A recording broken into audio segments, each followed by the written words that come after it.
Hello po, sa video ito, ituturo ko kung paano kumuha ng SSS number at mag-register online. Paano kumuha ng SSS number? So first, i-copy po natin yung link na nakalagay sa description box.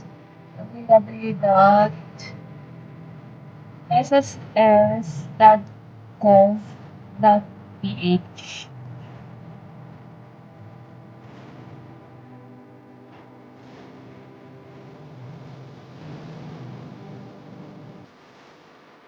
And then, mapupunta po tayo sa SSS dashboard. I-click lang po natin ang robot. And then, i-click natin yung prospects para mag-push tayo sa next page. Okay, click submit. And then, hanapin po natin dito yung apply for an SSS number online para po ito sa mga wala pang SSS number. Ito po yung step by step paano na kumuha online at mag-register. So, click natin yung apply now. Ayan. So, ito now you can register an SSS number through our online facilities. Click here, i-click po natin yung so, bibigyan tayo dito. Ito yung personal record step-by-step procedure. So, first, accomplish all fields of the online form correctly and submit. Second, click the link sent to your email to continue with your application. Note, the link expires in 5 working days, and once it expires, you need to repeat the registration process. Third, supply all the required information. Fourth, click the Generate SSS Number button to view your SS number and to print the form. SS number slip and transaction number slip. You will also receive the PDF copies of the said documents through email. Fifth, check your email for your My.SSS account activation link and the list of required supporting documents for your SSS number. 6. Present the transaction number slip and supporting documents to the e-Center personnel of the SSS branch. Last, proceed to UMID card enrollment upon the instruction of the e-Center personnel. Click start.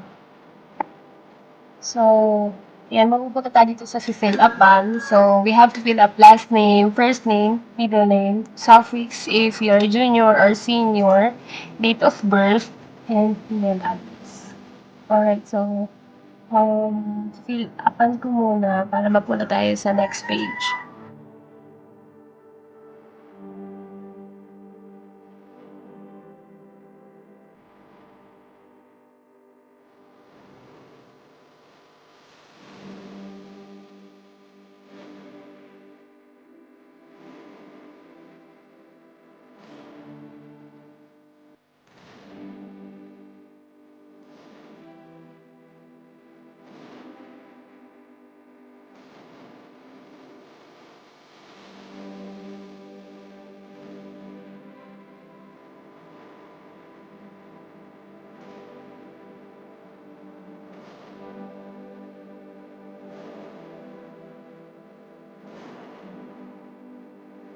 So, after natin mag-fill up, click natin yung I'm not a robot and I certify that above information is true and correct. And click submit.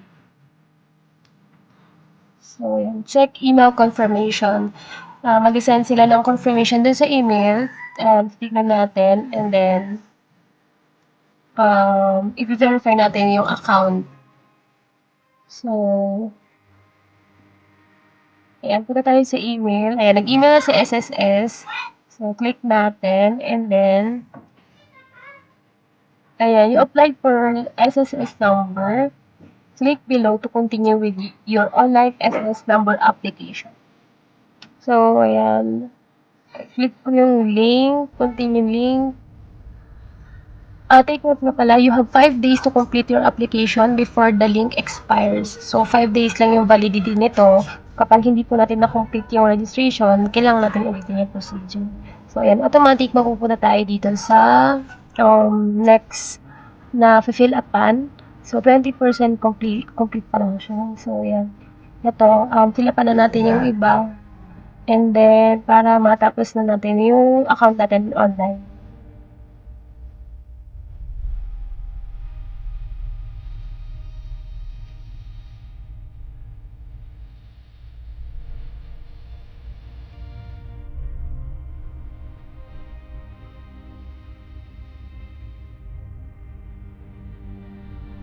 So, purpose of registration, you have an option here for employment, self-employed, para sa mga OFW, non-working spouse.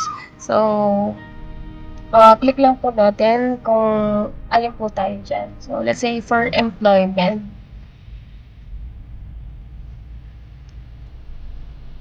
Yan, so lalagay niyo lang yung, sa self-employed, lalagay niyo lang yung business name and estimated earnings. For overseas Filipino workers naman, kung saan country kayo, and then yung monthly earnings din. If you're applying for the Flexi Fund program, click yes. If nag-apply to, and no naman kung hindi. So, for non-working spouse, SSS number ng spouse ninyo, and the same yung estimated monthly earnings in peso.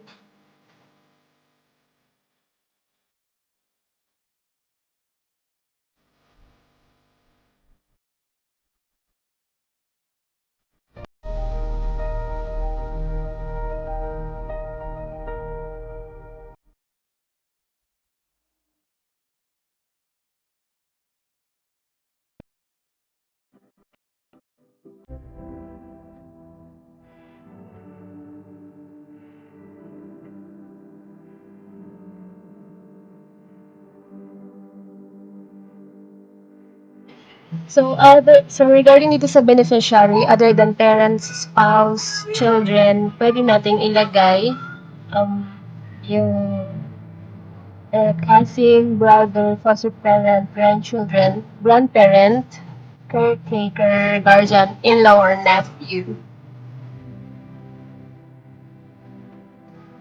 And so, naka 60% completion na tayo. So, double check lang po natin. Take note every transaction or may mga fill upan po tayo, make sure lang na dino-double check natin. Kasi po, kapag nagkamali kayo ng input, kailangan nyo pa po yan ipunta doon sa mismong branch para ipakorek.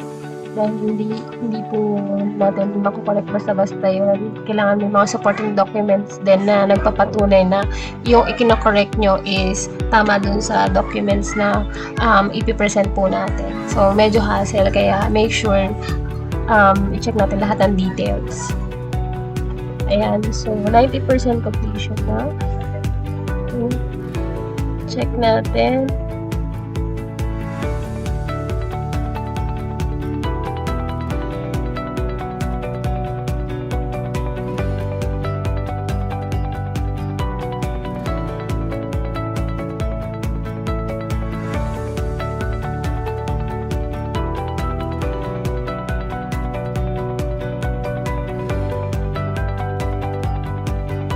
So, click mo na yung generate SS number.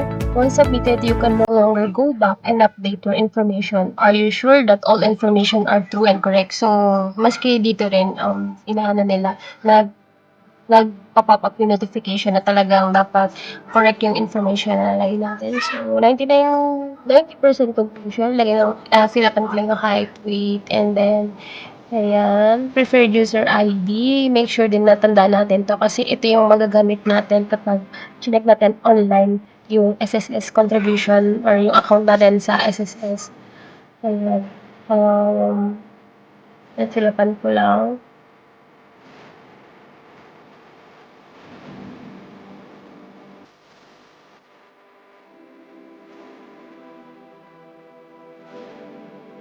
Kung okay naman lahat, let's proceed para matapos yung registration natin.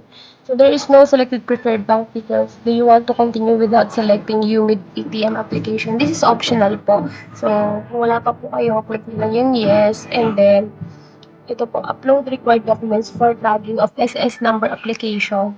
So, ito po yung mga documents na po pwede nyo isubmit online, like birth certificate, baptismal, driver's license, passport, PRC if you're professionals po, and then seaman's book.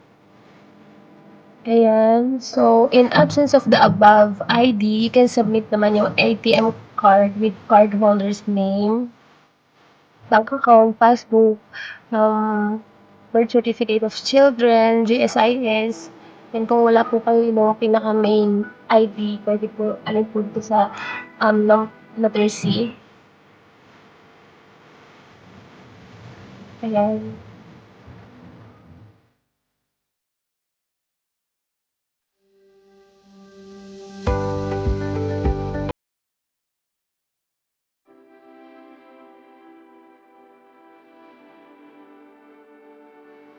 So, clicking natin yung submit.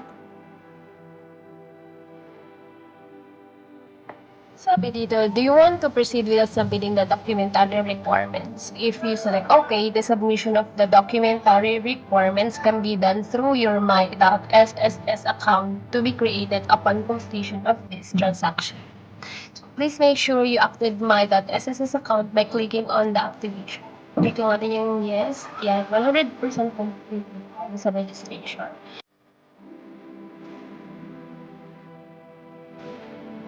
So, bibigay na agad yung SSS number lalo sa card enrollment.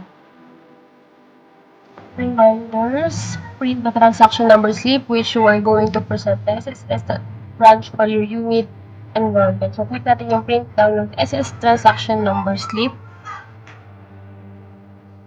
So, second, set an appointment to visit the nearest SSS branch using the branch appointment system in your My.SSS account and bring the following. Marriage contract, certificate of children if meron po kayong anak, and then required documents for the tagging of SSS. Ayan. So, dahil hindi po tayo nag-submit ng birth certificate online, dadalhin po natin ito pag pumunta na tayo sa branch ng SSS. So, next, pupunta tayo sa email para i-check natin yung sa my.sss account natin. Ayan. So, ito yung temporary number natin sa SSS. So, hanggat hindi pa natin na-submit yung mga required documents, temporary pa lang yung SS natin.